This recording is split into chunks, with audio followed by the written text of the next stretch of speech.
Okay, so it's your first lesson. Your driving instructor has got you to move your car off nice and safely. You've driven off down the road, you've headed off in a nice straight line, you've pulled up the side of the road and you've stopped again. Everything's going fantastically. And then you kind of look ahead and you realise, oh, 30 yards time, there's a bit of a left-hand corner coming up here. You're going to have to steer the car around that corner.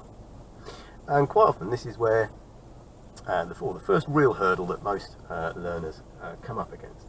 And this is partly because up until this point, any steering that you've had to do in your life has probably been handlebars on a bicycle, or possibly, you know, using a steering wheel on your Xbox or your PlayStation. But you've never actually had to really do it where steering accurately really does count for something. Okay, and partly because the method that pretty much I think all driving instructors will show you, the push-pull method, is a little bit weird, and it takes some getting used to. So today what I'm going to do is I'm going to show you the push-pull method and variations on it, or a variation on it, and you will find, you know, most people will actually adapt to the push-pull method to their own needs. Before we go, a couple of little things. Well, first thing is, there always used to be little stories about your driving test and steering and these kind of ideas that if you don't use the push-pull method you will fail your driving test, or if you cross your hands you will fail your driving test. Okay, this is not true. Remember, an examiner is looking to see whether you can A, keep your car under control, and B, can you keep your car in the correct space on the road. Now, how you go about doing that is, broadly speaking, up to you. Okay, however, if you do find yourself crossing your hands over like this is clearly not going to help you in terms of steering the car, which is why we teach you the push-pull method, and then, you know, allow you to adapt it, because the push-pull method allows you to keep your hands separate so they stay on their respective sides of the steering wheel. First thing to consider is how you're actually going to grip the wheel in the first place, regardless of how you actually steer. Okay, we always recommend holding the wheel at about, if you imagine it's a clock face, around about sort of 2:45 or 10:2. Okay, so you've got good leverage on the wheel.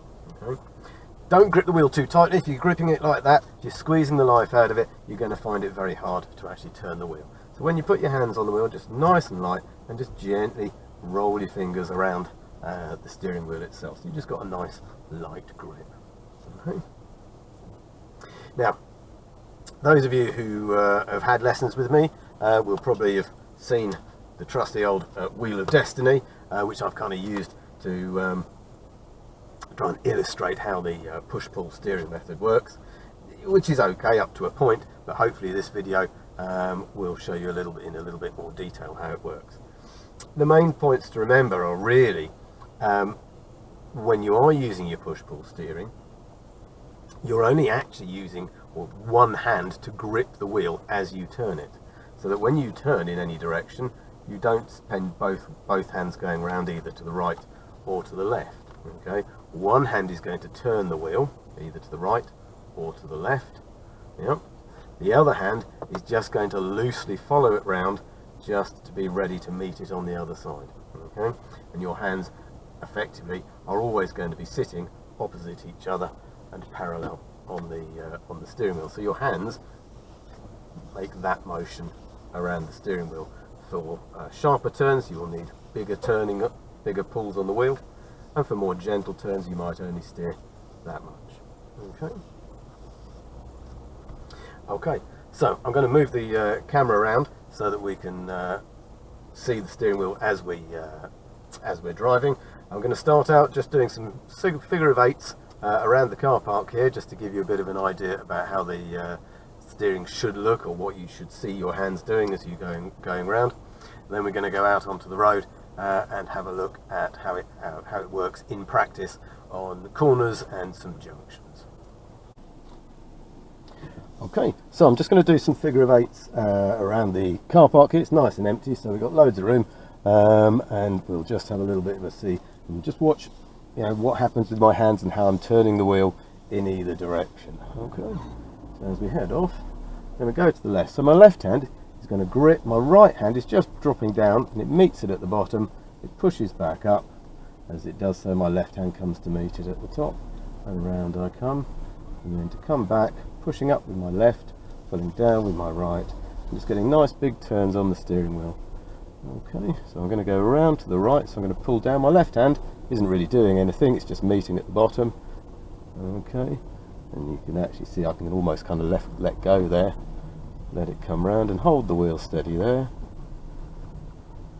And as we come round, push back up. Okay, so then just bringing that wheel all the way around. Nice big turns on the wheel. Okay, and I'm just getting my hands to meet at the top and at the bottom. So up from the top, pull down to the bottom, push up to the top, pull down to the bottom, and then just keep coming round, keep coming, hold the wheel steady while we come round,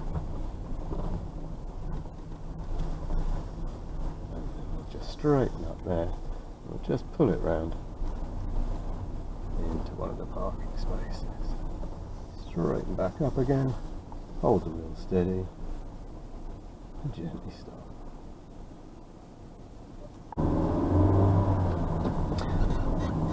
So we're just going to see how that all works in practice out on the road. So we're looking ahead, we're approaching a corner, so as we approach, generally I always bring my hands up to the top a little bit so I've got maximum leverage on the wheel. I'm looking ahead round the corner and I'm pulling down with my left hand. That's as far as I need to go really, and then push round, and then I'm just bringing it back the other way. Again, we've got another left hand corner coming up, so hands are coming up to the top. I'm looking ahead around the corner at where I'm going, so I'm just pulling down.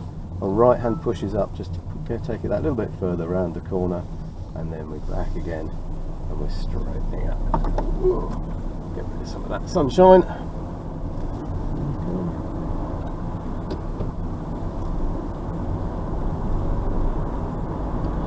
Okay, so we're going to be approaching a junction at the end of the road here.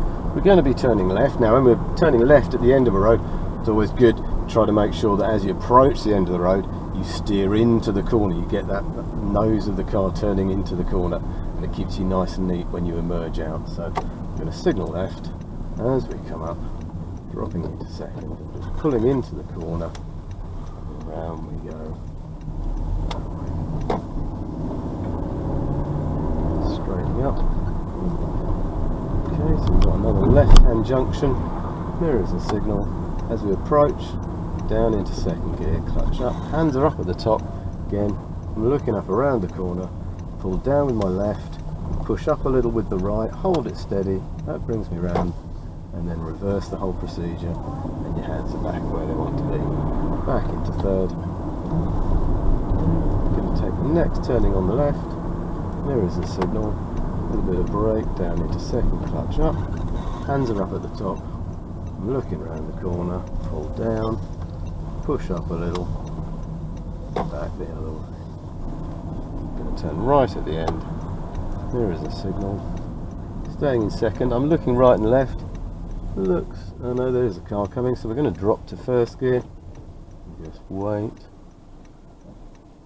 the hands are up at the top still, so I'm ready for that big pull on, big leverage on the wheel. Here we go, pull down with my right this time, push up with the left, as we come round, pull down with my left, push up with the right, reposition my hands, and I'm away. Okay, so we're going to have a look at a couple of slightly shorter, sharper corners. So these ones are going to need just that little bit more steering, so you need a bit more leverage on the wheel. So always I'd say, you know, if you've got these short, sharp corners, do make sure you get your hands up at the top and you get to meet at the bottom. So here we are, here's our left turn. Speed is good, and again speed is going to be crucial, so round we come, down to the bottom, all the way around, and that's it. And that's, just keep it nice and smooth and steady, so relaxed, large pulls on the wheel rather than lots of little shuffling movements, and I'll show you those in a minute.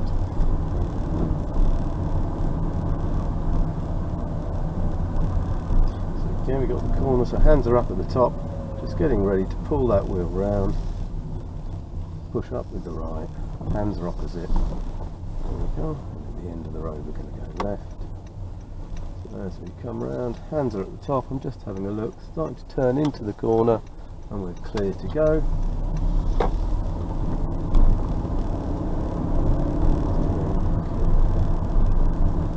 And at the end we're turning left. Really poor visibility here, so I'm definitely dropping into first, coming up to the corner, so I'm just going to start turning that nose into the end and stop. Check it's okay. There we go.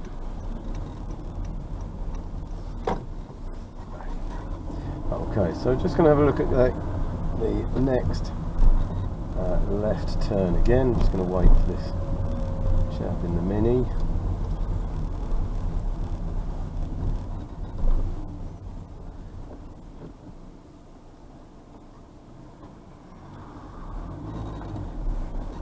So what we're looking to avoid doing, ideally, is this. It's kind of lots of little shuffling movements, and then lots of little shuffling movements back. Okay. Just trying to look nice, smooth, large pulls on the wheel, keep it all relaxed.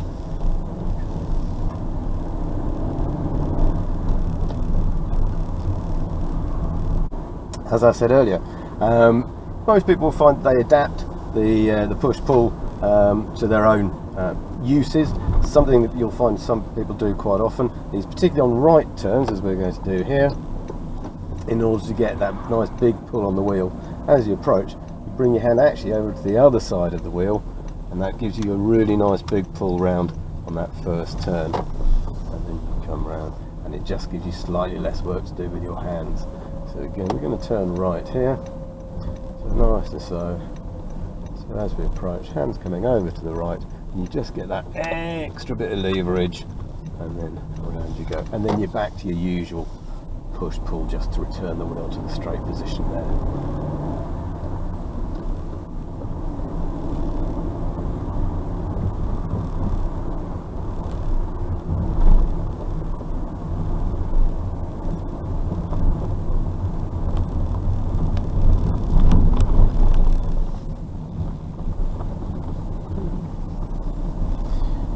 Coming up to the end of the road here to turn left.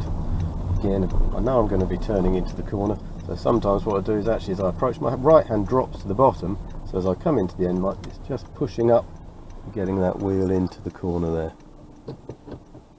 I'm ready to go.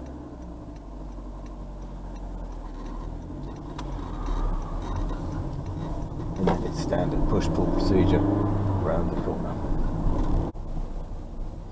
Okay, so hopefully seeing some footage of how your hands should be moving on the steering wheel will have helped and given you a bit more of a clear idea about how you should be coping with the steering wheel.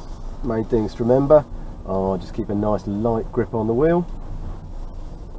The more sharp the corner, the more leverage you're going to need on the steering wheel. So start with your hands a little bit further up when you start that turn, and that means you've got maximum leverage on the steering wheel as you come round. And as a general rule, try to keep your hands over to their respective sides on the steering wheel, okay, so that you don't end up crossing your hands over like this. One thing you really don't want to be doing, particularly on your test, is this kind of palming of the steering wheel. Okay, firstly, it makes you look like a bit of a geezer, and that's never a good look. But secondly, as far as an examiner is concerned, you are not really holding onto the steering wheel. You are not in control of the steering wheel. Okay, which is true. And so certainly as far as your test goes, an examiner is going to look down on this kind of steering. Okay, and once you are past your test and you're out in the real world, should you be doing this kind of steering and you happen to hit a pothole or a brick or anything else on the road and your car happens to jolt and jerk, you no longer have control of the steering. So always try to make sure you've got both hands on the wheel and that you actually have some kind of a grip around the outside edge of the steering wheel. Okay, great. Well, that's about it. So thanks for watching, and hope to see you next time.